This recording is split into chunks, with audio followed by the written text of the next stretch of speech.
आज का जो संदेश मैं आप लोग के सम्मुख लेकर आया हूं, उसका जो शीर्षक जो मैंने रखा है वो है म्यूचुअल एनकरेजमेंट। यानी कि अगर हिंदी में कहूं तो आपसी प्रोत्साहन।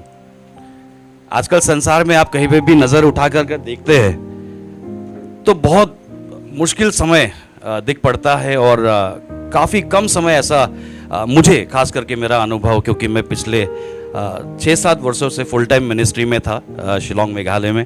अभी भी मैं आउटरीच मिनिस्ट्रीज करता हूँ शिलोंग में। पूरा हफ्ता मैं ज़्यादातर शिलोंग में ही रहता हूँ और जाकर के प्रभु का वचन बांटता हूँ, और सड़क पे खड़े होकर लगभग 3 से 4 घंटा मैं प्रभु का वचन लोगों को बांटता हूँ। तो मुझे लगता है कि इस तरीके से भी मैं किसी को प्रोत्साहित कर सकता हूँ, है ना।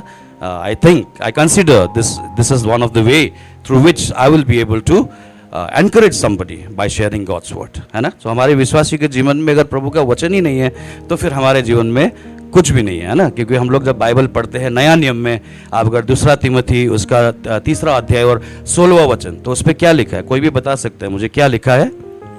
पास्टर जी ने भी एक किताब मुझे दिया है मेरे फैमिलीज को, उसका बिगिनिंग में भी वही वचन है, 2 तिमोथी 3:16। मैं आशा करता हूँ पास्टर जी ने आप लोगों के साथ भी वो बुक शेयर किया होगा, क्योंकि वो एक ऐसे पासवान मुझे दिखे गुवाहाटी में जो बहुत अच्छे तरीके से प्रभु का वचन प्रचार करते हैं और सिखाते हैं। क्योंकि मिशनरीज भाई लोग भी यहाँ जुड़े हुए हैं, मैं देखता हूँ वो उनसे सीख रहे हैं। तो ये जो भी यहाँ जुड़ रहे हैं आप लोग, हम लोग जो भाई लोग हैं मिशन में, ये सौभाग्य है कि एक ऐसा चरवाहा, एक ऐसा पासवान जो हमें मिला है, जो प्रभु का वचन से हमें अगुवाई करता है। नहीं तो आजकल क्या है, बहुत सारी जगह पे आप जाएंगे आपको एनकरेजमेंट से ज़्यादा डिस्करेजमेंट ही मिलेंगे। बहुत सारी मंडली में आप जाएंगे तो वहाँ पे ऐसा लगता है कि कोई एनकरेजमेंट नहीं है, कोई बढ़ावा नहीं है, एक दूसरे के लिए उन्नति का कारण कोई बनने की कोशिश नहीं कर रहा, कोई एक दूसरे को प्रोत्साहित नहीं कर पा रहा। तो इसीलिए आज का जो विषय में लेकर आप लोग के सम्मुख आया हूँ तो वो है म्यूचुअल एनकरेजमेंट, राइट। और हिंदी में उसे हम कहेंगे तो आपसी बढ़ावा या आपसी प्रोत्साहन, ताकि हम एक दूसरे को प्रोत्साहित कर सके। लेकिन सवाल यह है आज विश्वासी जीवन में हम सभी के लिए, मेरे लिए भी, कि क्या हम एक दूसरे को प्रोत्साहित कर पा रहे? That is a big question mark in our life as a Christian. Are we able to encourage one another in today's time? It's very difficult. आजकल हर किसी को डिस्करेज करते हुए नजर आते हैं, पर एनकरेज करते हुए बहुत कम लोग नजर आते हैं। Are you agree with me? मानते हैं? स्पेशली अगर आप संसार में रहते हैं, आप अपने आप को अगर मसीही कंसीडर करते हैं, विश्वासी है, अगर आप बाहर संसार में जाएं, जो अविश्वासी लोग हैं, है ना, जो लोग जेंटाइल्स हैं, जो अभी तक प्रभु में नहीं है, आप उनसे बात करके देखिए, कभी मदद मांग के देखिए, आपको क्या रिप्लाई आपको मिलता है। So that is how we as a Christian, this is an opportunity for us to share an example. हमारे लिए मसीही होने का एक सौभाग्य है कि हम एक उदाहरण बन सकते हैं, हम एक उदाहरण को पेश कर सकते हैं। चाहे संसार में वो लोग मसीही नहीं है कोई लोग, पर उनके साथ हम एक उदाहरण पेश कर सकते हैं, हम उनके लिए कुछ कर सकते हैं। बाइबल से एक पात्र अगर आप सभी को याद है, मैं पूछना चाहूंगा सवाल, अगर आप लोग विश्वासी है, बाइबल पढ़ते हैं तो पता होगा, एक व्यक्ति, एक कैरेक्टर है बाइबल में जो एनकरेजमेंट के लिए माना गया है। बताए नाम, जस्ट आप लोगों का नॉलेज चेक कर रहा हूं, थियोलॉजिकल नॉलेज कि कितना है। Exactly, very good. इनके लिए एक बार ताली बजाएं, क्योंकि जो बाइबल्स की बातों को प्रश्न का उत्तर देते हैं उनको गिफ्ट कर देना चाहिए, तालियां बजाना चाहिए ना। सो आज हम बरनबास का जीवन में हम झांक कर देखेंगे कि उनके जीवन में उन्होंने क्या किया। तो आप लोगों को पता है उन्होंने क्या किया? नहीं पता? आइए देखते हैं। सो हमारे मेरे साथ निकाले प्रेरितों का काम 4 अध्याय 36 और 37वां वचन। So please open your Bible, the New Testament, the book of Acts chapter 4 verse 36 and 37 with me. And anybody can read in Hindi, Assamese and English, that will be great for me. Thank you. तो यहाँ पे हम लोग जितने भी बैठे हैं लोग, कितने लोग अपने नाम के आगे इस तरह की उपाधि चाहते हैं? सन ऑफ एनकरेजमेंट, हिंदी में कहे तो शांति का पुत्र, जैसे दाऊद राजा को एक टाइटल मिला था, a man after God's own heart, right? So हमारे जीवन में क्या हम तैयार हैं कुछ इस तरीके से उपाधि लेने के लिए? क्या हम अपने रोजमर्रा के जीवन में किसी को प्रोत्साहित कर पा रहे हैं ताकि हमें भी एक दिन इस संसार से जाने के बाद भी लोग कहे कि yes, he was a great man and he was a great encourager in our society, है ना? हम कहीं भी रहते हैं, किसी भी भाग में रहते हैं संसार में, हम एक दूसरे को प्रोत्साहित कर सकते हैं। जिस तरीके से बरनबास ने क्या किया, उनके पास एक भूमि थी, वो भूमि को बेचकर जितना भी उसमें से धन एकत्रित हुआ, वो ले जाकर प्रेरितों के चरणों पर रख दिया। हालांकि आजकल हम प्रेरित किसी को बोल नहीं सकते, अपोस्टल्स, राइट? अगर कोई बोल भी रहा है तो मैं उसे मानता नहीं, क्योंकि वो बिब्लिकल नहीं है। क्योंकि 5 फोल्ड मिनिस्ट्रीज जो प्रभु यीशु मसीह ने, अगर आप एफिसियों का पत्री 4 अध्याय पढ़ते हैं, उस पर लिखा हुआ है, राइट? तो क्या अभी सब लोग अपने आप को अपोस्टल्स भी बोलने लगे? तो मैं कहता हूँ ये बिब्लिकल नहीं है। तो पुराने जमाने में जो प्रेरित लोग थे, जो प्रभु यीशु मसीह के साथ बैठकर जिन्होंने ज्ञान प्राप्त किया, तो उनके चरणों पे ले जाकर बरनबास ने क्या किया? वो धन को रख दिया।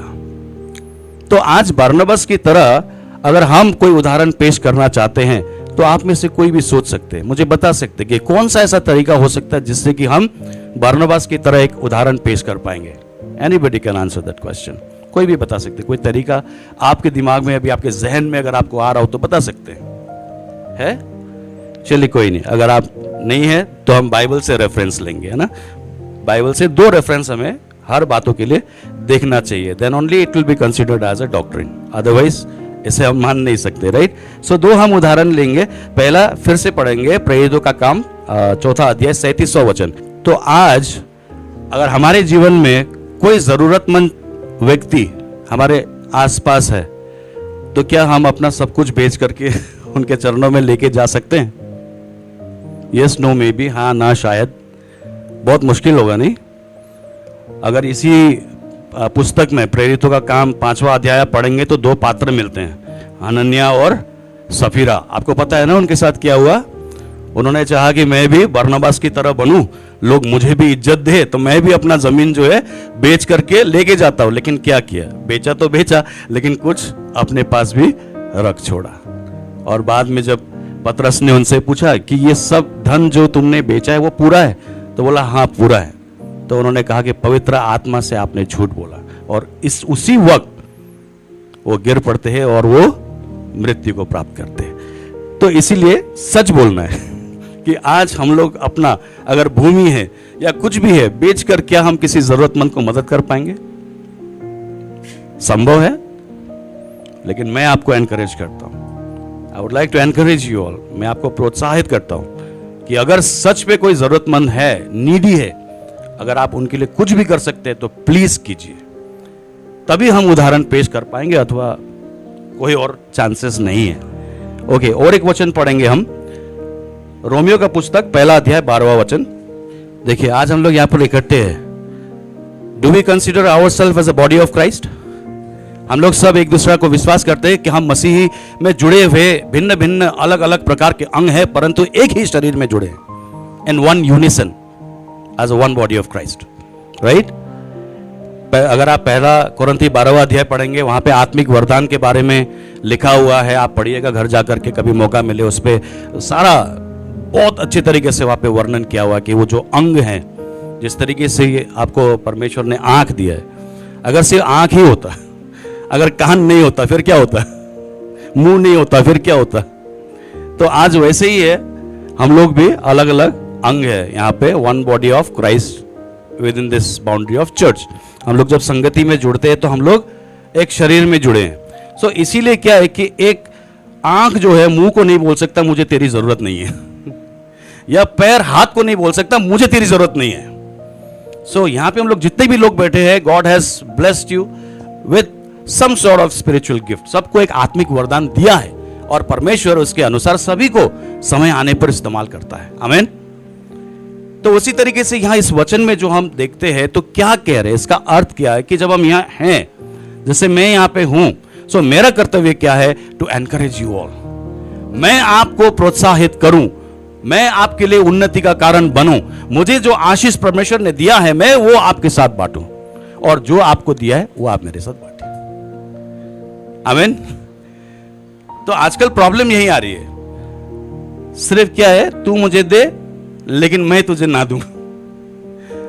तो अगर ऐसा है कहानी तो बहुत गड़बड़ है, क्योंकि आप सिर्फ क्या है, दे दे बोल रहे हैं लेकिन ले ले नहीं कर रहे। आपने कहावत भी सुनी होगी संसार में, इस हाथ दे उस हाथ ले। सो उसी तरीके से मसीह जीवन में भी बांटना है, गम को भी बांटना है, आशीष को भी बांटना है। इसलिए जब संगति में आते हैं तो हम प्रार्थना का विषय हम बताते हैं कि पासवान, पास्टर जी, भाई, हमारे लिए इस विषय को लेकर आप प्रार्थना कीजिए ताकि प्रभु हमें आशीष करे, चंगाई करे। राइट। सो उसी तरीके से यहाँ पे बाइबल का वचन हमें क्या कहता है, सबसे पहले हम उदाहरण पेश करें, कैसे लोगों को मदद करें, लोगों की सहायता करें, लोगों को प्रोत्साहन दें, लोगों को प्रोत्साहित करें, लोगों का उन्नति का कारण बने। So are we willing to do that? सवाल है, क्या हम तैयार है ये सब करने के लिए? अगर नहीं है तो अपना अपना अकाउंटेबिलिटी है। एक दिन परमेश्वर को आपने भी चेहरा दिखाना है ना। आपने गाना सुना होगा ना, खुल जाएंगी किताबें जब भी हिसाब होगा, इंसाफ का तराजू यीशु के हाथ होगा। आमीन। सो अपना अपना अकाउंटेबिलिटी है। मैं किसी को ये नहीं बोल रहा हूं कि भाई रवि मैं आपको बता रहा हूं और आपको करना है, मैं आपको कंपेल कर रहा हूं। नहीं नहीं नहीं, ऐसा नहीं है। मेरा काम है आपको सिर्फ प्रोफेसाई करना और बताना। मैं प्रभु का वचन के माध्यम से आपको बताऊं कि वचन में क्या लिखा है।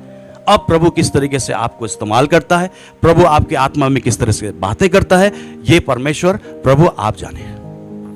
मुझसे कोई लेना देना नहीं है। अगर आशीष भी आपको प्राप्त होगा तो ईश्वर से होगा, परमेश्वर से होगा, मुझसे नहीं होगा। राइट। सो पहला क्या है, एनकरेजमेंट करने का तरीका। एक उदाहरण पेश करें। जब हम संसार में रहते हैं, है ना, एक दूसरे का पीठ को थपथपाएं, है ना, पेप्टअप बोलते हैं ना आजकल जमाने में, यंगर जनरेशन बोलते हैं लेट्स पेप्टअप। एक दूसरे का पीठ को थपथपाते हैं, तो उस तरीके से हम पीठ को थपथपाना सीखे। You are doing a great job, fantastic man, oh hallelujah, what a man. इस तरीके से लोगों को एनकरेज कर सकते हैं। सो अपना उदाहरण पेश करें कि आप कैसे व्यक्ति हैं और किस तरीके से आप लोगों की सहायता करके एक उदाहरण बन रहे हैं, लोगों के लिए उन्नति का कारण बन रहे हैं, है ना। सो बहुत सारा और भी तरीका है जिससे हम लोगों को प्रोत्साहित कर सकते हैं। दूसरा नंबर, पहला हमने क्या देखा, एक एग्जाम्पल सेटिंग करके, एक उदाहरण पेश करके। दूसरा क्या है, हमारी बातों से। How many of us believe that there is a power in every spoken words? परमेश्वर ने सिर्फ शब्दों के द्वारा पूरा संसार को रच दिया। राइट पास्टर जी? अगर हम बुक ऑफ जेनेसिस, उत्पत्ति पहला अध्याय से आप पढ़ते जाएं तो वहां पे आप देखेंगे पहला दिन कैसे बना, दूसरा दिन कैसे बना, तीसरा दिन कैसे बना, है ना। सो परमेश्वर ने सिर्फ बोलकर सब सारी सृष्टि को रच दिया। So I believe there is a power in every spoken words that we speak in our life. So हम लोगों को अपनी बातों के जरिए से भी प्रोत्साहित कर सकते हैं। जैसा कि मैंने कहा, अगर आप किसी को पूछ सकते हैं रास्ते पे खड़े होके, हाय सर हाउ यू, कितने लोग करते हैं आज की डेट पे? मैं करता हूं। मैं दिन में 3 घंटा रास्ते पे खड़े होकर लोगों को बोलता, हाय ब्रदर हाउ यू। भले मैं उसको नहीं जानता हूं, वो भी मुझे नहीं जानते हैं, लेकिन वो मेरे को देखता है, हेलो ब्रदर हाउ यू, ऐसे देखते हैं, I am fine how you, या फिर आके मुझसे बात करते हैं। फिर उस तरीके से क्या होता है, एक रिलेशन, एक बॉन्डिंग बनता है। अगर वो हिंदू भी होगा तो धीरे धीरे क्या है, मैं एक उदाहरण पेश कर सकता हूं मेरे शब्दों से, मेरी बातों से। मैं एनकरेज कर रहा हूं उनको। मैं उसको पूछ रहा हूं, how you, is everything well brother in your life? आपके जीवन में सब ठीक चल रहा है? अगर नहीं चल रहा है बताएं, मैं अभी आपके लिए प्रार्थना करता हूं। सिंपल। जाकर के आपको बाइबल ट्रैक्स ही बांटना जरूरी नहीं है। आप सिर्फ हेलो सर बोलने से भी आप गॉस्पेल शेयर कर सकते हैं। Through your body, through your life. Our life should be like an epistle. जो अपोस्टल पॉल, जो पौलुस प्रेरित ने जो पत्रियां लिखी हैं, चिट्ठियां, है ना, तो उसकी तरह हमारा लाइफ होना चाहिए ताकि लोग पढ़ सके उस चिट्ठी को, उस पत्र को पढ़ सके। नहीं तो क्या है, सिर्फ संडे अगर आप चर्च आते, बाकी मंडे टू सैटरडे अगर आप दुनिया में रहते और आप कुछ नहीं कर रहे जिससे कि प्रभु की नाम की महिमा हो, तो फिर हमें विश्वासी कहलाना लाजमी ये क्या कहते हैं, ठीक नहीं है, क्योंकि क्रिश्चियंस तो सब है, लेकिन क्या आप बिलीवर इन क्राइस्ट है? क्या आप डिसाइपल्स इन क्राइस्ट है? ये एक बहुत बड़ा सवाल है। तो ईसाई तो बहुत है, लेकिन मसीही बहुत कम है। तो हमें ईसाई नहीं बनना है, हमें मसीही बनना है। We should not only be to that level of Christian, we should come up to the level of disciple, being disciple by Christ, right? So आप जब लोगों से बातें करते हैं तो अपने बातों से भी आप लोगों को प्रेरित कर सकते हैं, उत्साहित कर सकते हैं, प्रोत्साहित कर सकते हैं, एनकरेज कर सकते हैं। ओके, द लास्ट पॉइंट, आज हम लोग संगति में हैं या जब संगति के बाहर भी रहते हैं, दो चीजें संसार में, one is able and next one is available. One is ability, one is availability. Even if you are able but if you are not available, the productive become zero, आपकी डिलीवरी जीरो हो जाती है, right? So before coming into ministry life, I was a part of corporate. I worked for 15 years for the corporate industry. So God called me to serve His kingdom. I quit my job in the year 2016 and I came for a full-time ministry. मेरी salary लगभग 1 लाख रुपए थी. लोग कहते आप बेवकूफ़ हैं क्या? 1 लाख की तनख्वाह छोड़कर आप रास्ते रास्ते में घूम रहे हैं. तो मैंने उनसे कहा मुझे जो चाहिए था मैं इसीलिए यहाँ पे आया हूँ, और वो है प्रेम और वो है शांति. कॉर्पोरेट इंडस्ट्री में भी क्या है, you have money, you have luxurious lifestyle, सब कुछ है, परंतु एनकरेजमेंट करने वाला कोई नहीं है जहाँ पे कि आपको बोले कि आप बड़े अच्छे इंसान हो, बड़े अच्छे काम कर रहे हो. तो जब मैंने मिनिस्ट्री लाइफ में आया, देखा, तो यहाँ पे लोग एक दूसरे को प्रोत्साहित करते हैं as a one body of Christ.